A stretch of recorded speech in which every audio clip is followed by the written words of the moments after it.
Major funding for KPBS Evening Edition has been made possible in part by Bill Howe Family of Companies, providing San Diego with plumbing, heating, air, restoration, and flood services for over 40 years. Call 1-800-BILL-HOWE or visit BillHowe.com. And by the Conrad Trebas Foundation, Darlene Marcos Shiley, and by the following.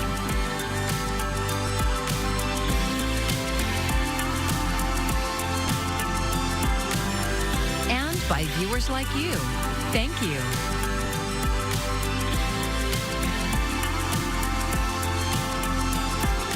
Thank you for joining us. I'm Maya Trabulsi. The San Diego County Board of Supervisors is giving the Department of Homeland Security an ultimatum. Allow a public health inspection at the Otay Mesa Detention Center or face a lawsuit. KPBS reporter Alexander Wen says county supervisors are setting a hard deadline. And at this point, it's time for action. And if they do not schedule this inspection on Friday, we will be in court. Board Chair Tara Lawson-Remer says Homeland Security has stonewalled the county long enough. Federal and county officials were turned away from the Otay Mesa Detention Center last month when they tried to inspect the facility. In a statement to KPBS, a DHS spokesperson says the county did not go through proper procedures for an inspection and was turned away. Lawson-Remer says that's not true and provided an email from CoreCivic stating that ICE has approved the visit. The Otay Mesa Detention Center is in Supervisor Paloma Aguirre's district. She says CoreCivic threatened to call the sheriff if they didn't leave. The Board of Supervisors has oversight authority over the sheriff's department. It's silly, right? I mean, They had nothing. Their story changed while we were there, so I think they were just grasping at straws. The big question is, what are they trying to hide? There have been complaints about the detention center for years. Lawson-Remer says those complaints have gone from a trickle to a flood. As previously reported by KPBS, detainees have thrown shampoo bottles wrapped with handwritten notes alleging deteriorating conditions. Lawson-Remer says this is not about politics, but about public health. Right now, we are hearing serious allegations from inside the Otay Mesa facility, reports of untreated medical conditions, spoiled food, and unsafe conditions. Those claims may or may not be true, but there is only one way to find out. The board gave DHS a deadline of 5 p.m. today to grant access for the inspection Friday.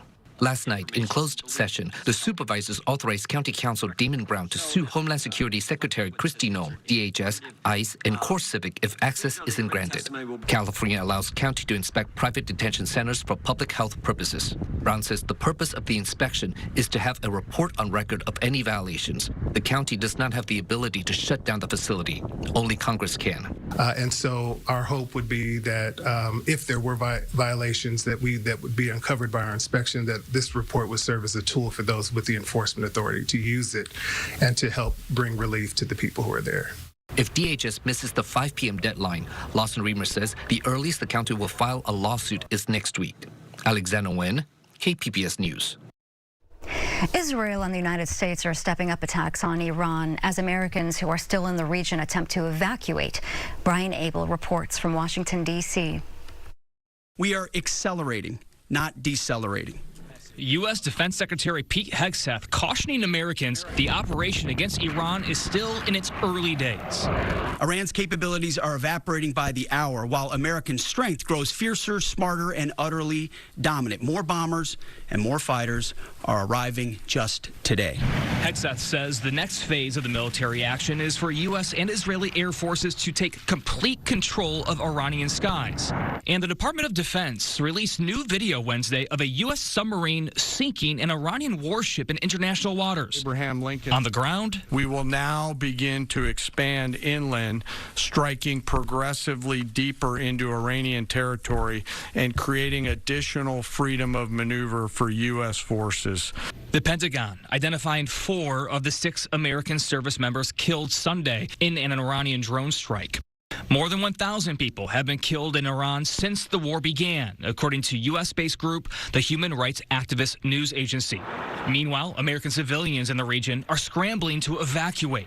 The U.S. has closed embassies in 3 countries, reduced its regional diplomatic staffing, and warned Americans to leave. If an airport's been attacked or the airspace is closed, then we can have the planes lined up to go, but we can't get them to land because we don't have the permissions to land there. So that's the challenge. But rest assured, we are confident that we are going to be able to assist every American. In Washington, Brian Abel, KPBS News. And the conflict in the Middle East has sent crude oil prices soaring, but gas isn't the only thing we could soon be paying more for. We'll have more on the economic toll coming up. Tonight, we're going to begin to get a little bit windier out there. Wind advisories picking up for many areas across the interior. Down to 44 tonight in Ramona. Breezy at Borrego Springs. Windy in Mount Laguna. 41 for your low. San Diego will drop off to around 55. The wind advisories are in effect until 4 p.m. Thursday in inland portions of San Diego County. And we're going to talk about this. We're going to have very different winds. Initially an onshore wind and then an offshore wind. We'll talk about what that means for your weekend coming up. The congressional stalemate over funding the Department of Homeland Security has led to a third government shutdown in 6 months, creating stress for TSA workers who say they feel like they don't matter. A union leader with the American Federation of Government Employees told our media partner KGTV that some workers haven't received their back pay from the last shutdown. I don't feel like they feel like the seriousness of the job that we do is being put on the back burner. When we're also national security, we're also here to, protect the skies of the American public. It's just unfortunate that we have to worry about, should we call off of work? Should we pick up our children? Being threatened with disciplinary actions if you do call off. And Irene Washington says other departments are still getting pay while they are not, with no timeline as to when they'll see a paycheck. She asks for public support and urges people to call Congress and push for pay under the Shutdown Fairness Act, a bill that was introduced last year to pay federal employees who work during a shutdown. Dozens of school secretaries, clerks, and other staff could lose their jobs in San Diego's largest school district. KPBS education reporter Katie Anastas says it comes as San Diego Unified starts to address next year's budget deficit. March is very often one of the most difficult times in the school year for a school district. March 15th is the deadline for school districts to let staff know they could lose their jobs at the end of the school year. On Tuesday, the San Diego Unified School Board voted to eliminate 221 classified positions across the district. They include secretaries, clerks, classroom assistants, and others.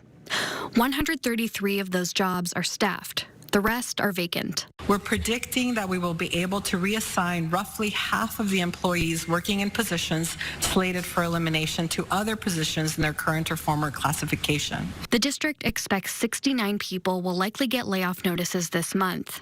The district says eliminating these positions will save about $19 million. In December, district leaders said they expected to face a $47 million budget deficit next year. Don Vasquez leads the district's bargaining unit for office, technical, and business services employees. I just want to remind you that we are the backbone. She says the layoffs would affect some of the lowest paid employees of the district, who play important roles for students. They're the first ones who get them to school, to feed them, to talk to them, to give them Band-Aids when they hurt themselves, to check in when they're having a bad day. The district says certain roles are no longer needed. For example, the district is switching to online enrollment next year rather than collecting and processing hard copy forms. Some employees are still expecting heavier workloads after the layoffs. Megan Glynn is an administrative aide for special education. In my department in 2015, we had 7 OTBS members. We have 2 now. It is the same amount of work on 2 people, and you're going to vote to eliminate one of those tonight. The district says the final number of layoffs will likely be smaller than 69. Some may be able to move into different roles in the district, and the state could send more money to San Diego Unified. So much is still uncertain, pending the governor's May budget revised, potential retirements, resignations, and vacancies. Final layoff notices will go out by May 15th. Katie Anastas, KPBS News. This year marks the 95th anniversary of one of America's first successful school desegregation court cases. KPBS East County reporter Elaine Alfaro says generations later, community members in Lemon Grove are leading efforts to preserve the history and lessons of the organized movement.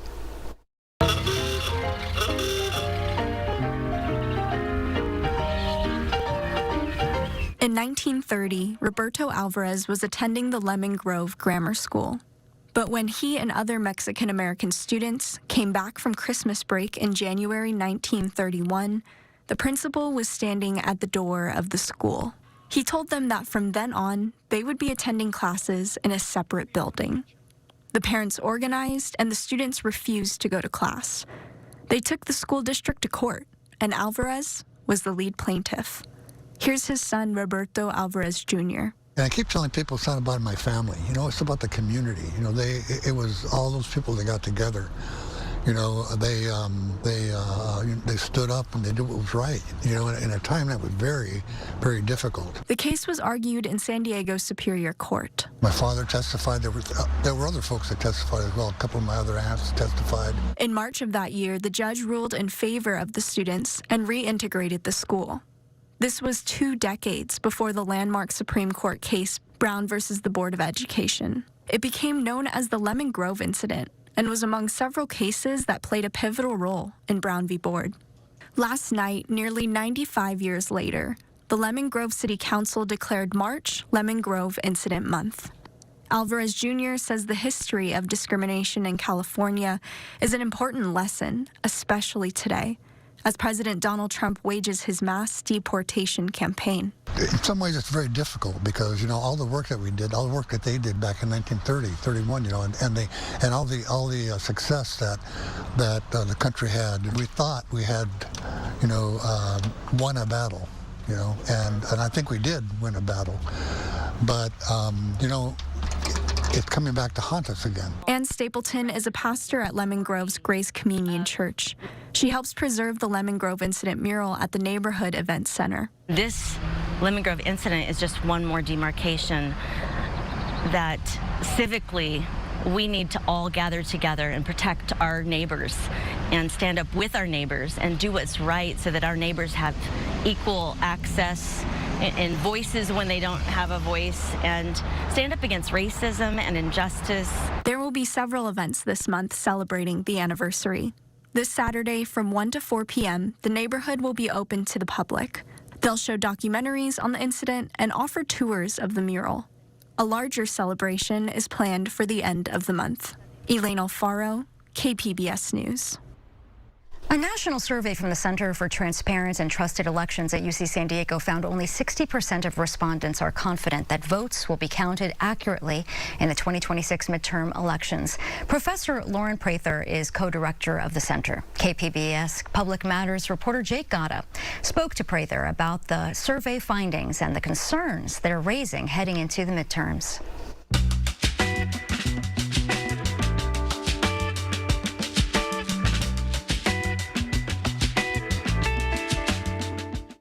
Professor, tell me what this survey found specifically and then why it was so alarming. So one of the things we were interested in testing with this survey was to examine trends in public opinion towards elections, specifically trust in elections, since the first year of Trump's term.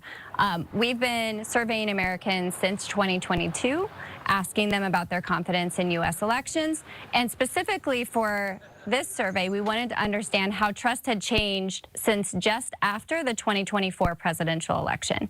And one thing that we found was that it declined by about 17 percentage points. So there was fairly strong confidence after the 2024 presidential election, especially among Republicans who saw their trust in elections climb considerably from just before the election to just after.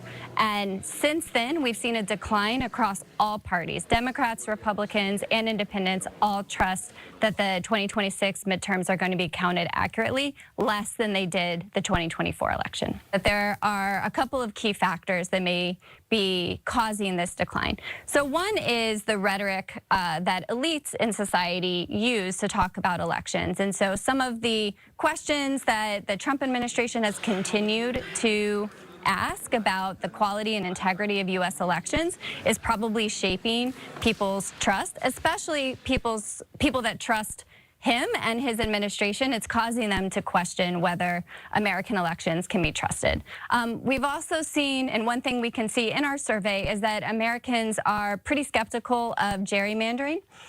Both Republicans and Democrats think that this is an untrustworthy aspect of U.S. elections, and the fact that that has been so salient in the last 6 months, I think, is also causing some concern among Americans and may be affecting this decline in trust. One of the other things that your the paper about your study spoke on was the expectation of ICE or federal agents at the polls. Can you tell us what survey respondents told the center about that?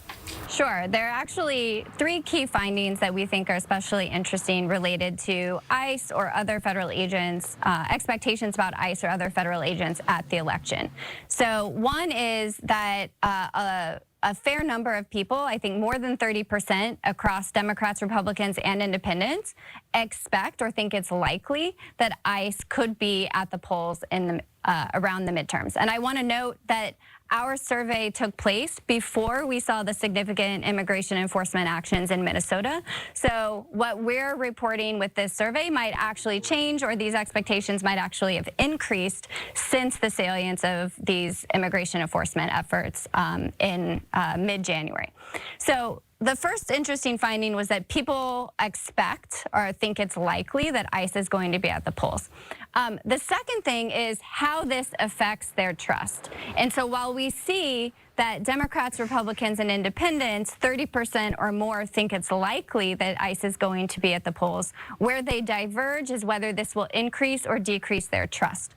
So what we actually see is that Democrats believe that ICE at the polls should be a cause of concern and would lead them to have less trust. We see that for Republicans, they actually think that this would give them more confidence in elections. And so we do see some partisan differences there in the way that that expectation maps onto trust. And then the third thing I want to say is we do see that although the expectations about ICE at the polls is relatively steady across communities of color in our survey, where they diverge is in whether that's a cause of concern for them. So we also asked people whether they, if ICE were at the polls, whether they expected themselves or their family to be interrogated, and whether they expected to face intimidation. And there we see communities of color much more concerned about the presence of ICE than white respondents in our survey. Thanks so much for talking to me today. I really appreciate it. Yeah, thank you. And that was UC San Diego professor Lauren Prather speaking with KPBS Public Matters reporter Jake Gata. You can see more of our coverage of political and civic issues at kpbs.org/publicmatters. U.S. strikes on Iran have injected more instability into the U.S. economy. Karen Kafa looks at how an extended conflict could impact households. Economists say the impact of the Iran war on the U.S. economy will depend upon how long it lasts. If instead of 4 weeks, we're talking about 4 months or longer, very different discussion. So duration is key to economic impact. The conflict in the Middle East has sent crude oil prices soaring, a spike playing out at the gas pumps this week. Meghna Maharishi, airline reporter for Skift, says higher oil prices could eventually impact the cost of flying. It is hard to tell how much an increase in jet fuel prices might impact airfares, just because airfares are mostly a product of supply and demand, but jet fuel is definitely a factor. Covering higher transportation costs, whether by air or truck, impacts companies' bottom lines. The conflict is also prompting shipping vessels to avoid the Strait of Hormuz off Iran's southern coast. Michael Goldman, general manager for North America at Karu Containers, says taking the long way costs more. We're seeing the routes that ships having to take be much longer, much more costly, going around the Horn of Africa instead of going through the Strait of Hormuz and the Red Sea. And we're definitely seeing cost increases to the carriers to make those journeys. Uncertainty about whether companies will increase the price of their goods and boost inflation may encourage the Federal Reserve to keep interest rates steady, delaying relief to American consumers collectively carrying record household debt from higher mortgage, credit card, and auto loan balances. In Washington, I'm Karen Kafa. A happy homecoming for 100 sailors and their families after an 8-month deployment. Our media partner KGTV was there as the USS Cincinnati returned to Naval Base San Diego this morning. And the Navy says the crew traveled to Cambodia, Indonesia, and the Philippines, working to foster peace and strengthen relationships with allies and partners in the Indo-Pacific. We're just all so excited for him to be home. That's amazing. That's definitely one of the highlights of my life. I'm always going to remember that moment, and it was a really amazing moment. And throughout their deployment, sailors took part in training exercises designed to keep crews ready for any situation.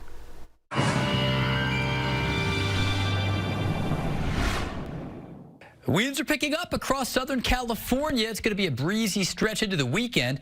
Initially, an onshore wind will cool the coast down a bit. And then this weekend, it is still going to be breezy, but it'll become an offshore wind following a cold front.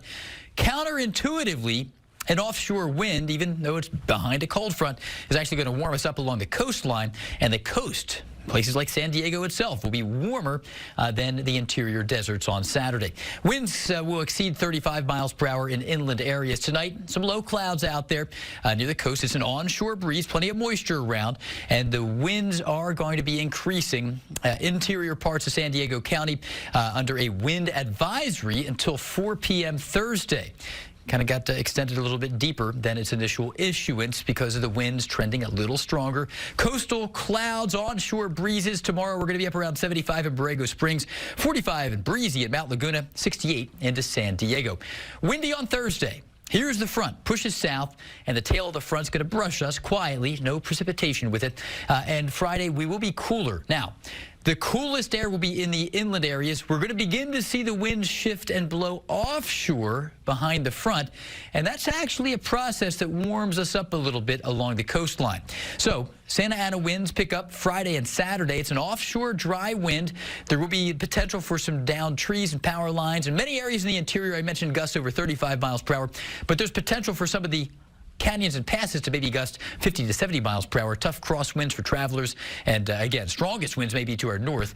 But a big contrast. Cool inland, but right along the coastline, the offshore breeze will actually warm us up a little bit. So there we are, warming up to 80 on Saturday for the coast. So 71 Thursday, extra clouds, 80 Saturday. Back down to the upper 60s on Monday. Let's go inland a little bit. Here you're going to notice not quite as warm. It'll be warmer, but not quite as warm as the coastline on Saturday. Upper 70s to near 80. We begin to find kind of a different trend here. Look at this in the mountains. We actually dropped to a high of only 36 Saturday. A dramatic contrast between the interior and the coast. Warm for the coast, cool inland. Off in the deserts are warmer. We're going to be 8 degrees cooler than San Diego on Saturday in the interior desert. So cooler inland, warmer along the coast come Saturday. So be careful out there with the wind. I'm AccuWeather meteorologist Jeff Cornish for KPBS News. Recent parking fee changes at Balboa Park have prompted more San Diegans to think about accessibility and about who culture belongs to. KPBS arts reporter Julia Dixon-Evans shows us how one Balboa Park organization without public visiting hours has been expanding what's considered art and who it serves. I like to think of us as like a hospital for artwork. Leticia Gomez-Franco is the executive director of the Balboa Art Conservation Center, a nonprofit that helps museums and the public treat, protect, and care for paintings, paper, sculptures, and artifacts. When something gets damaged, something gets broken, something is torn, it comes to a place like this. And they're detectives, solving mysteries using forensic tools like imaging and chemical testing. Conservator Alexis Miller demonstrates an XRF device, or handheld X-ray fluorescence analyzer. It looks like something out of Star Trek. Hold it up to a painting, and it gives the elemental composition of what the pigment is. So if it has mercury, we know that it's vermilion. But it can also be used for like pesticide residues on community objects. Traditional X-ray technology was expensive, only available to the highest bidder. After fundraising for digital tools, the center can do more for more people. These tools can be used in repatriation process. When museums return objects like baskets or textiles to indigenous communities, those objects were sometimes treated with pesticides or arsenic while in storage. XRF can detect that. Can be life-saving, and it isn't until we have the luxury of access that we can actually begin to think of how we can begin to repurpose these tools and these spaces for a broader use. Access in art is something Gomez-Franco spends a lot of time thinking about. You can like literally go down a list and think about the reduction of barriers that prevent access. She says those barriers include transportation, cost, language, and physical accessibility. But she also wants more arts groups to consider belonging. You can do all of those things. You can have a free park with free parking, with free everything, and still people not feel like they're welcomed. For the 5 years Gomez Franco has led the organization, the center has reduced its reliance on earned revenue, such as client treatment services. For an arts nonprofit without visiting hours or an open door, thinking about access means thinking outside the box. It made us only available to the paying customer, and that is not how a nonprofit should behave. It wasn't until the team here really got to think about what is our purpose? What are we doing that is different? What is our contribution to the public good? And really thinking about the ickiness of having to turn away cultural materials that were damaged or in need of care because communities didn't have the funds to pay for them. Whether preserving graffiti, storing heirloom quilts, or saving photos from flood damage, the center is working to help more people care for their own objects and see themselves in art. And we started kind of piloting programs that were about having conversations with the Chicano community about what conservation looks like for that community. And we are trying to democratize and demystify the work that we do here so that everybody could be a part of it. Julia Dixon-Evans, KPBS News. And Julia is also the host of the KPBS Arts podcast, The Finest. You can catch a new episode tomorrow. Listen at kpbs.org/The Finest or wherever you get your podcasts. And you can find tonight's stories on our website, kpbs.org. Thanks for joining us. I'm Maya Trabulsi. Enjoy your evening. Major funding for KPBS Evening Edition has been made possible in part by Bill Howe Family of Companies, providing San Diego with plumbing, heating, air, restoration, and flood services for over 40 years. Call 1-800-BILL-HOWE or visit billhowe.com. And by the Conrad Prebys Foundation, Darlene Marco Shiley, and by the following.